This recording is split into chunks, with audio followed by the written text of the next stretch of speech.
कोई प्रेम करता था किसी कन्या से और उसको सीधे तो पा नहीं पाया, तो खुद इतना बढ़िया पढ़ लिख करके बड़ा मजिस्ट्रेट बन गया महाराज, आगे पुलिस पीछे पुलिस, अब वो छोरी डोल रही है वाकू पावे को, इससे मेरा ब्याह हो।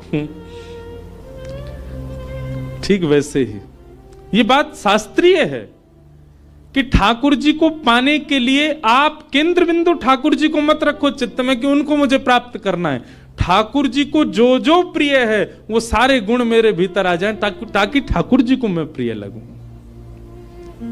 आप पीछे मत पड़ो उनके, स्वयं को ऐसा बनाओ कि ठाकुर जी पीछे पड़े आपके। श्रीमद् वल्लभाचार्य जी के चरित्र में आता है कि, बहुत ध्यान से सुनिएगा,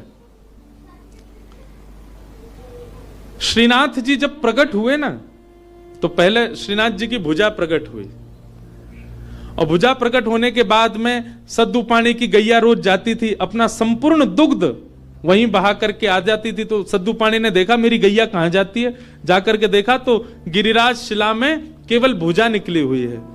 सद्दू पानी ने जब पूरा बाहर निकाला तो श्रीनाथ जी प्रकट हो गए इसी कलिकाल में।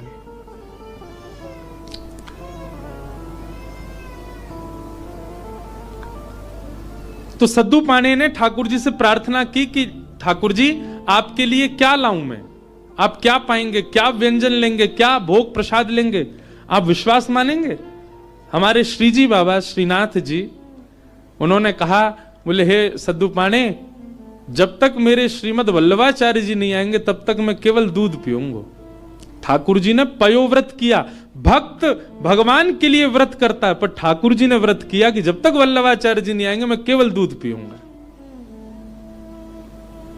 श्रीनाथ जी जो आजकल उदयपुर के पास नाथद द्वार में विराज रहे हैं, जब ये गिरिराज जी में प्रकट हुए तब की लीला है।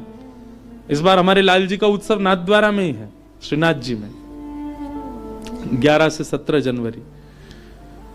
बाद में एक अजब कुमारी नाम की एक भक्ता हुई थी, उसके लिए ठाकुर जी उदयपुर चले गए, उदयपुर के पास नाथ द्वारा में। प्रकट तो आप गिरिराज जी में ही हुए थे।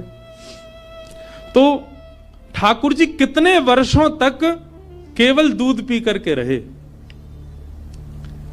एक दिन अपनी समस्त शिष्य मंडलियों के साथ श्रीमद् वल्लभाचार्य जी महाराज जब गोवर्धन पधारे, पूरे ब्रज में हल्ला हो गया, कोई बहुत बड़े आचार्य आए हैं, बोले नाम क्या, बोले वल्लभाचार्य। जब ये नाम सद्दू पाने के कान में पड़ा, ब्रजवासी सद्दू पाने दौड़े दौड़े गए और वल्लभाचार्य जी के चरणों में निवेदन करके रोने लगे।